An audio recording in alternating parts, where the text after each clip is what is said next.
Hello students. Today we will be discussing the topic, the role of the state in development. The role of the state in the development process has to be understood from multiple perspectives because the role of the state is a significant area not only for economics but also for anthropology, political science, comparative politics, as well as political economy. Since the advent of the state, the state seems to have performed multifarious roles, right from protection of law and order, to maintenance of security, to development of the all-round development of the state. Now we need to understand that so far as the developmental role of the state, it has to be confined mainly from the economic role of the state, which pertains to the role relating to enterprise, innovation and development. In order to facilitate a better understanding of the role of the state in development, we have divided the entire discussion into threefold areas. First, we'll start with the nature of the state, the role of the state in various forms. Second, we'll try to focus on the role of the state in advanced industrialized economies as well in post-colonial developing economies. Finally, we'll attempt a criticism of the developmental role of the state.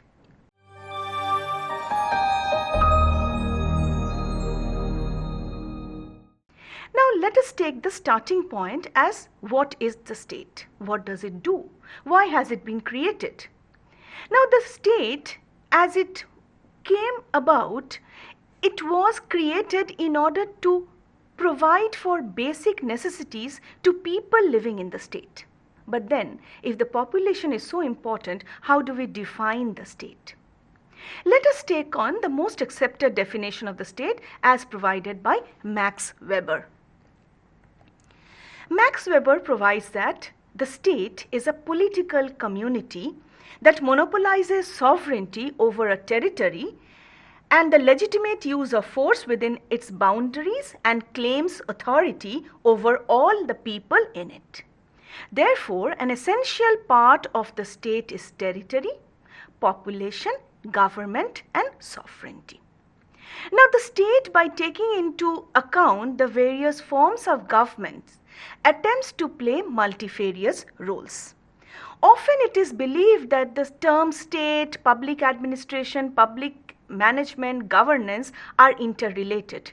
But when we try to look into the development literature, we will find that the state focuses on one major role, and that is to bring about all-round development not only of the state but also of its people.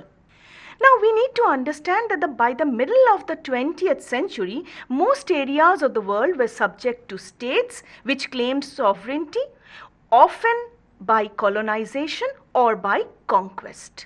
It was only in the second half of the 20th century that almost all areas came under what we call nation states, which at least constitutionally claim to be modern states. So the concept of modern states relatively came up during the first half of the 20th century. With European decolonization and with the eventual fragmentation of the Soviet bloc, the number of nations grew from 50 in 1945 to 185 in 1996. However, in many of these, the characteristics of modern statehood was not established. Many a times it was found that jurisdiction over these territories were unestablished, uncertain. Many a times legitimacy of power was disputed. The administrative capacity to assert authority was weak. And what was most important to note that these different states had different forms of governments. Some countries were democratic, some were authoritarian. Basis on the nature of the state, they embarked upon a journey of different rounds of development. Again, the nature of development process was also affected by whether the country was a unitary state or a federal state comprising of a central government and multiple provincial units. If it was a federation, what kind of a federation was it? Was it a confederation? Was it a loose federation? What was the power of the central and the state government so far as development perspective was concerned? Thus, the literature on developmental state grew upon to bring in multiple perspectives of the developmental nature of the state.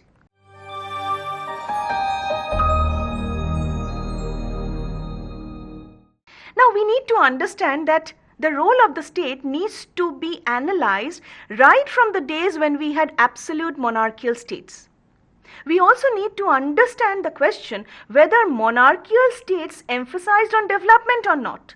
Now, this long struggle against absolutist monarchy, expressing ultimately in the American and the French revolutions at the end of the 18th century, established the role and rights of citizens as the source of legitimacy of state authority. So, it was the citizens who provided for the right to the state to govern.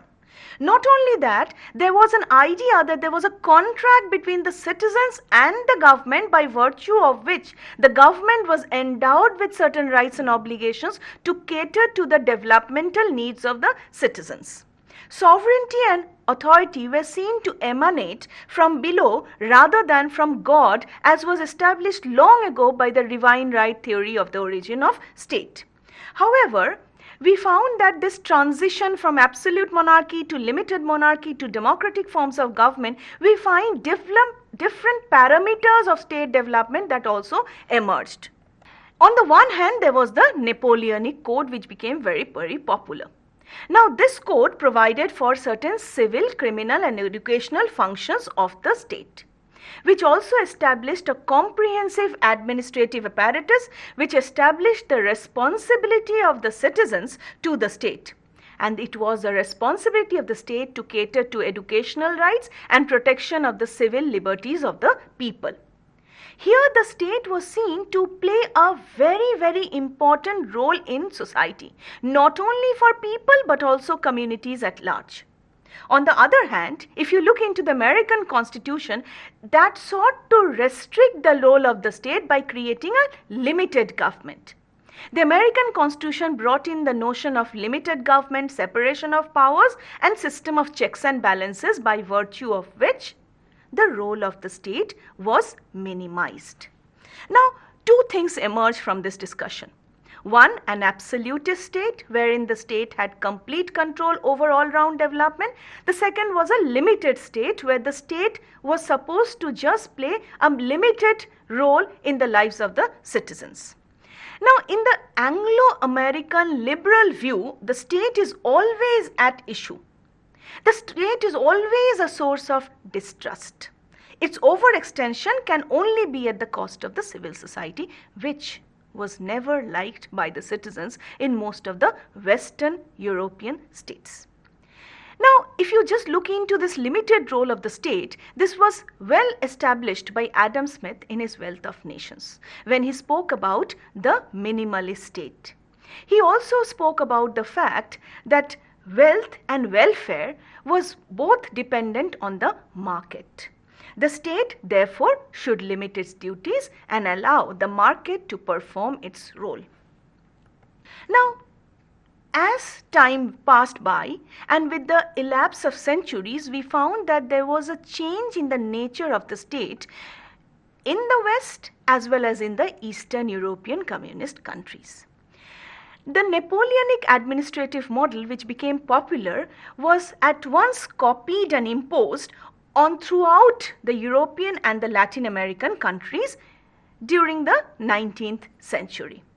Even Britain's relatively light state was forced by war and struggle for empire to catch up basically with the administrative order and competence of the other colonial rivals. So basically, with the expansion of colonial territories, different types of and models of state emerged. War, defense of trade and colonies, the struggle for empire and administration required the apparatus of a modern state. Now, what was this modern state? This was a professionally equipped state with a proper military apparatus, a rational system of taxation and a well-built administrative mechanism. Now, it was found out there was a sort of leapfrogging that led to the development of Western states with similar characteristics, performing the role of law and order, enforcement of laws, at the same time catering to the needs of the citizenry. While Britain's state development was led by external functions, the later industrializing nations of Northern Europe, Japan, and even USA was drawn by competition with Britain to developed states, oriented also towards internal economic growth. So we need to understand that once this process of colonization was over, states now focused on internal development. And when you focus on internal development, you need to focus on economic development, social development, as well as political development. The first developmental states in the late 19th centuries adopted policies such as trade protection, industrial protection, infrastructural development, technological development, training, creating mutual supporting links between state, finance and industry. Thus, it so happened that developmental states focused more on trade promotion, focused more on infrastructural development than just providing rights and liberties to the citizens.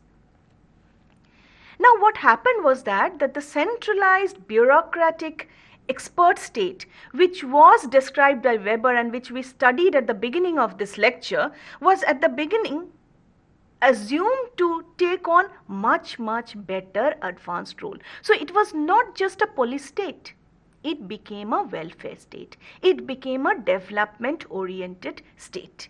But states remained small by present day standards until after the First World War. After 1918, we find there was a rapid expansion in the independence of states, and with that came about a rapid expansion in the role of the states. The strongest impetus to this expansion of states' role was the economic depression of the 1930s.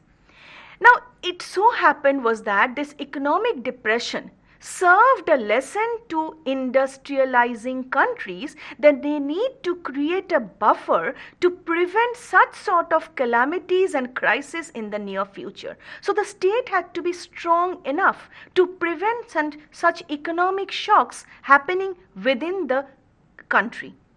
What was new about was the fact that there was a mass political and economic participation in the presence of alternative successful model of industrialized states.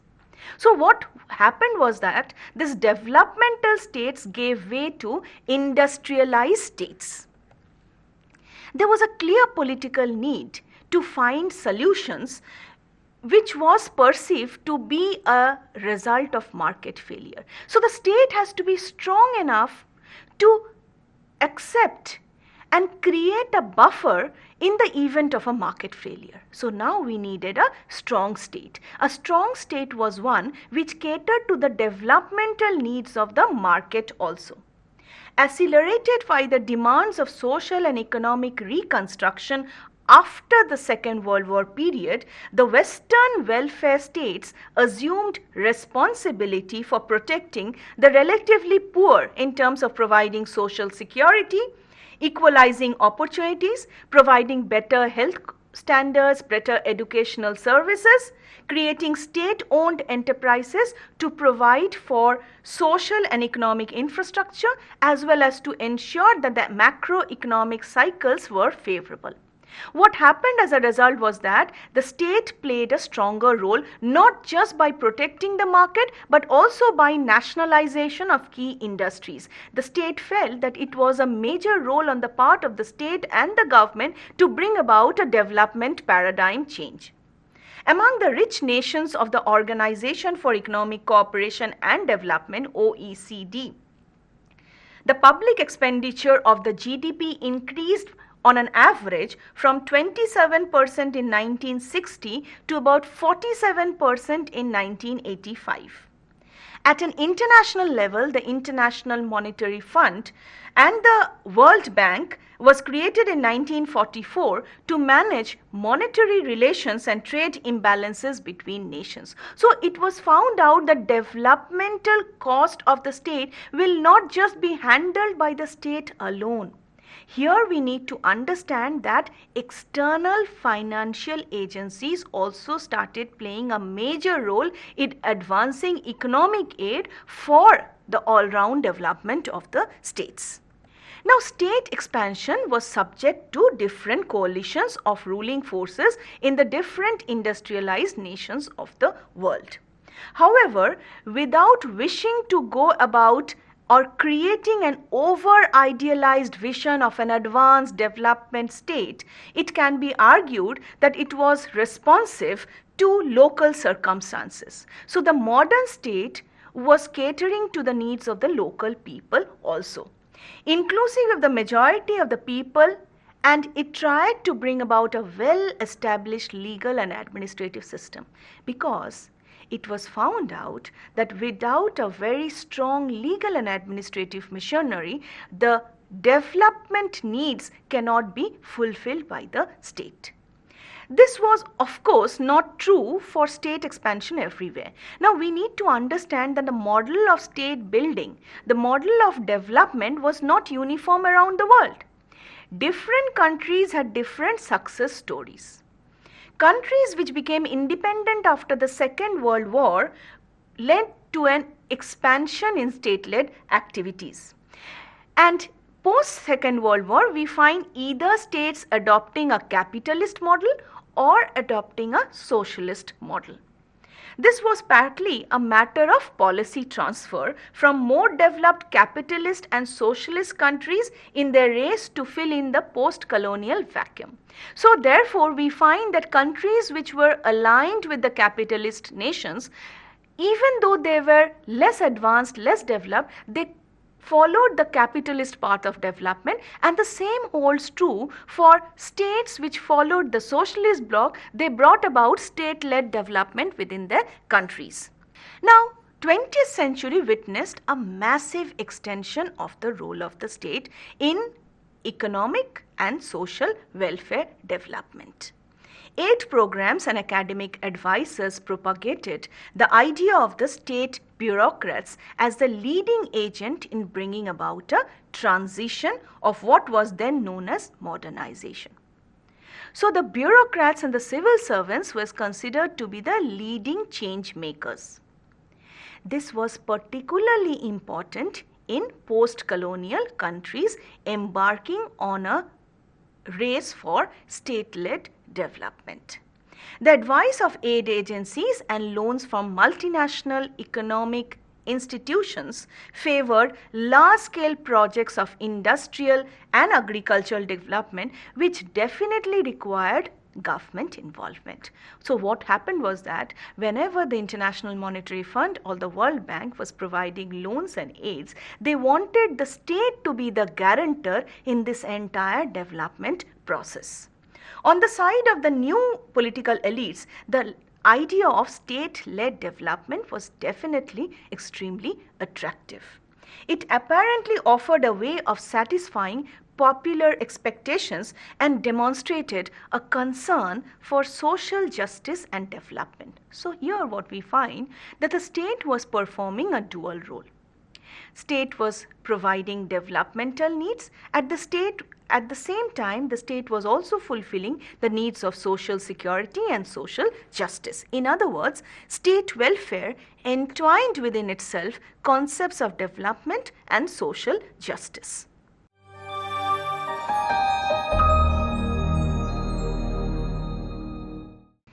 The case for state-led development was not only imitative, which means that the developing countries were not just blindly imitating the West. It was also sometimes built on a response to local circumstances. Firstly, where market institutions and indigenous entrepreneurs were weak, often only state enterprises were capable of investing or taking over foreign-owned plant. So not necessarily we, the developing countries, in our achievement of development were imitating the West. We were also trying to see what was the nature of our market. If we found our local entrepreneurs weak, the state came forward in order to acquire foreign-owned plants and make heavy investment therein. Indeed, in most of the post-colonial countries of Asia and Africa, the administrative and military apparatus of the state was the only significant institution with a national coverage. Secondly, in the case of developing countries already strongly linked with international economy through primary good exports, the case was led by state-led import substitution. So what happened was that in order to bring down imports, the state embarked upon a policy of import-led substitutionalized industrialization, which also meant that there would be promotion of exports, but there would be in the long run decrease in the level of imported products. Now, what was the case of these primary goods? The idea was that primary goods were fated to fall in value against manufactured goods, and that government had to take a massive lead in restructuring of the economy towards inward directed industrial development by protectionism and state managed investment. So one clear policy emerged in these post-colonial countries was state-led protectionist policies, where heavy industrialization was controlled and managed by the state. Until the mid-1980s, the role of the state and employment in the public sector generally expanded faster in advanced countries than they did among the developing countries, except the only exception was the oil-rich nations of the Middle East, Venezuela, Mexico and Nigeria. By the end of that period, the proportion of GDP spent by central government in the rich OECD countries was on an average 35%, compared to just 25% in all the developing countries outside the Middle East. Very interestingly, on an average, public sector employment in government and public enterprises mostly occupied a high proportion of the total population of the affluent in poorer countries, which also meant that the state was investing in more public sector industries, drawing in large-scale employment from the general population. However, while the rich countries, more public sector workers were involved in delivery of services through local government, in the developing countries, by contrast, there was a high proportion of public employment in state-run enterprises. However, we need to understand that this statist model may have brought about development in some countries, may have led to success, at the same time have also been the result of what we call state failures. That is the reason why there have been a lot of criticisms of this state-led development process or giving importance to the state in the developmental politics. The statist model, as is popularly called, until the full force of the neoliberal perspective which arose in the 1980s, this was not just a matter of ideological opposition to the extension of the state. Why was there so much of criticism against this state-led model? Where did it go wrong? It was rather a question whether the states and public administration of the developing countries were structurally capable of acting as agents of development. If you remember, students, a little while ago we spoke about the fact that the civil service or the bureaucrats were considered to be change makers in the development process. In fact, it is the same change makers who were subject to criticism on the face of the fact that they never emerged as change makers in the process of development. This raised issues on the nature of bureaucracy and the social composition of the state. So the first criticism of the statist nature of development was the inadequacy of the bureaucrats in bringing about major structural changes within the economic system of developing countries. An extensive critical literature has emerged on it, and this critical literature focuses on three major themes. The first came from experience of operating aid programs in countries like Africa, South and Southeast Asia. Critics challenge the view that public administration have not acted as an agent of development. Now, they have cited certain reasons behind that. Bureaucratic process and cultures were biased according to them, and because of this, they could only bring about certain incremental changes, not major explosive or advanced changes. Secondly, bureaucrats were anti-developmental. Thirdly, they would suppress entrepreneurial interests, and that is the reason why in Southeast Asia and South Asia, private capitalists never emerged as a major way till the 1980s and 90s. Moreover, public sector enterprises, which on the surface looked like rational bureaucracies, in practice adjusted to local cultures, they were often penetrated by an economy of affection serving particular interests rather than developmental goals. So what emerged was an interlocking arrangement between the bureaucrats as well as the private entrepreneurs, and the state development took a backseat. The next important area from which we can critique the developmentalist nature of the state is the sub-Saharan African countries. Here we found that the state which was supposed to play a strong role was a soft state.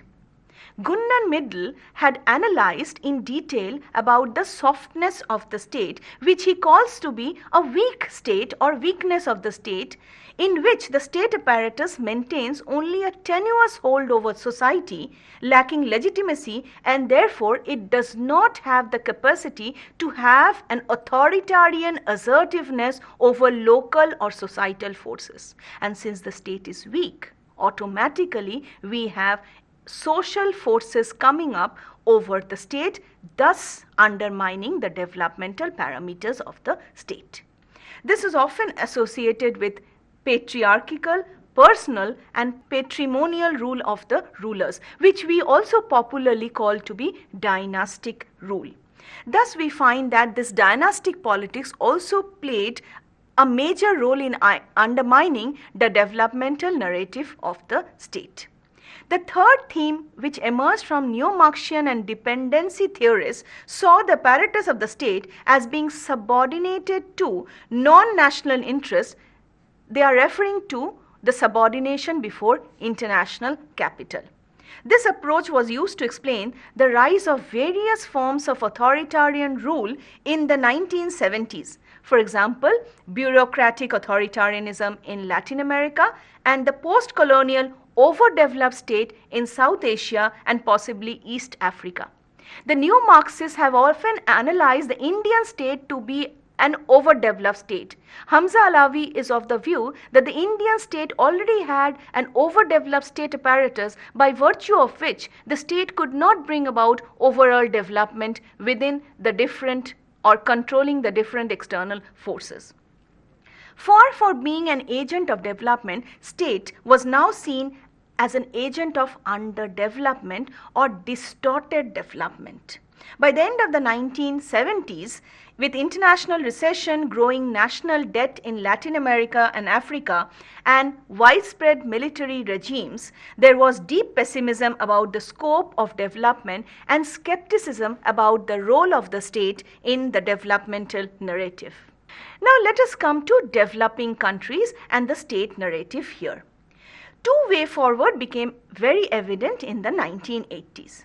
The example of the newly industrializing nations of East Asia and the neoliberal model originally developed by Britain and United States of America. The developmental states of East Asia, we are referring here to the island nations of Korea, Taiwan, Singapore, Hong Kong, Thailand, Malaysia.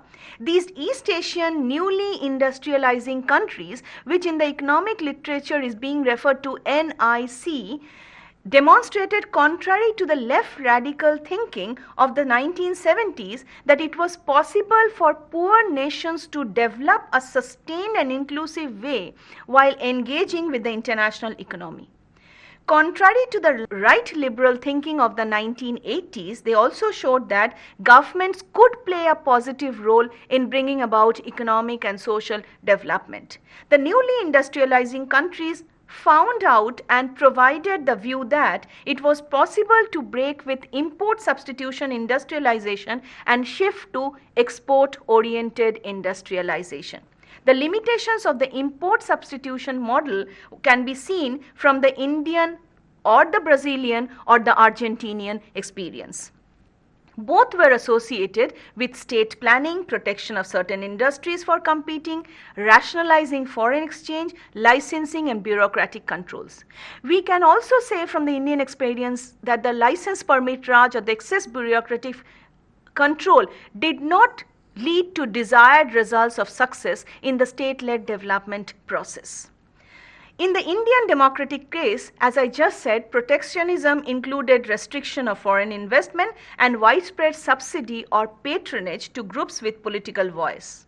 And what was the result? The result that we have already seen was slow economic growth. However, if you look into the NIC countries, they had something in common. They avoided the heavy state traps of India and Latin America. They did not allow the state to interfere in almost all areas of industrialization.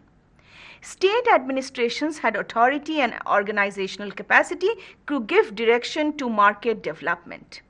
In fact, Wade very interestingly describes this process that was followed by Taiwan, Singapore, Hong Kong, Thailand and Malaysia as one of governed market rather than either a free market or a command economy. The market was governed towards economic success. Evans, another important economist who described this entire process of state-led development to be one of embedded autonomy as one of the best functioning developmental states, where he felt that the developmental state should keep in close touch with the social groups, because authority does not mean only having authority over citizens or entrepreneurs, but also need to have authority over social groups and communities. However, we need to understand the fact that the neoliberals are quite skeptic about this developmental role of the state. This is so because the state in the 1990s adopted a neoliberal virtue. Neoliberalism in 1980s and 1990s drew on the Anglo-American tradition of minimizing the state and maximizing individual freedom.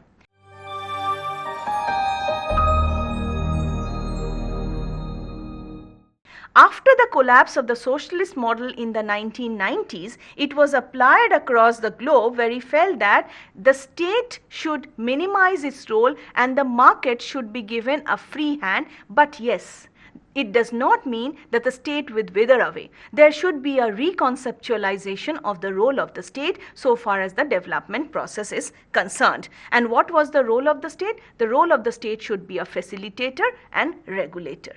In the traditional advanced countries of the world, say UK and USA, with histories of low investment and high trade deficits, they were badly affected by the economic recession.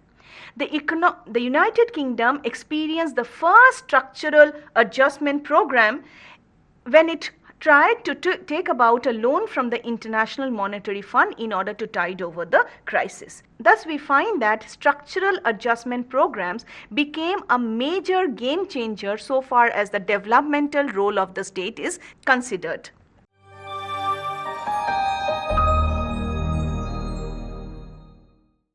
Now, let us try to summarize what we have studied so far.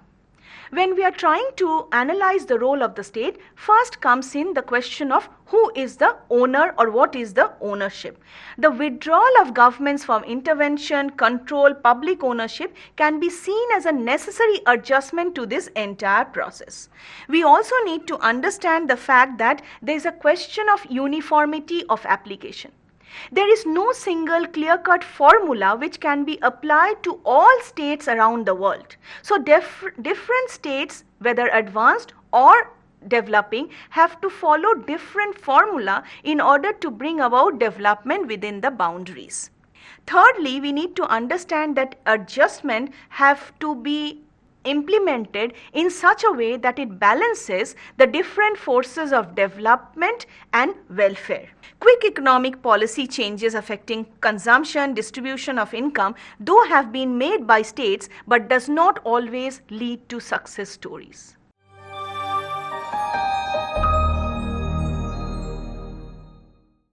Finally, we can say that the review of the last 50 and 60 years of the role of the state, we can see that there is one continuous feature that is emerging in both developing and transitional economies, and that we have all these states have been subjected to heavy doses of external advice backed by resources, which means that both economic advice and economic resources have been provided in order to fuel state-led development. By contrast, Western countries have been more autonomous and rational so far decision making about their development is concerned. Free market liberal economic policies are playing a major role in the development narrative of the state. A last word can be said about the model of good governance, which has become extremely popular in states, and it is believed that it is governance and good governance which can really bring about a major shift in the developmental role of the state. Thank you.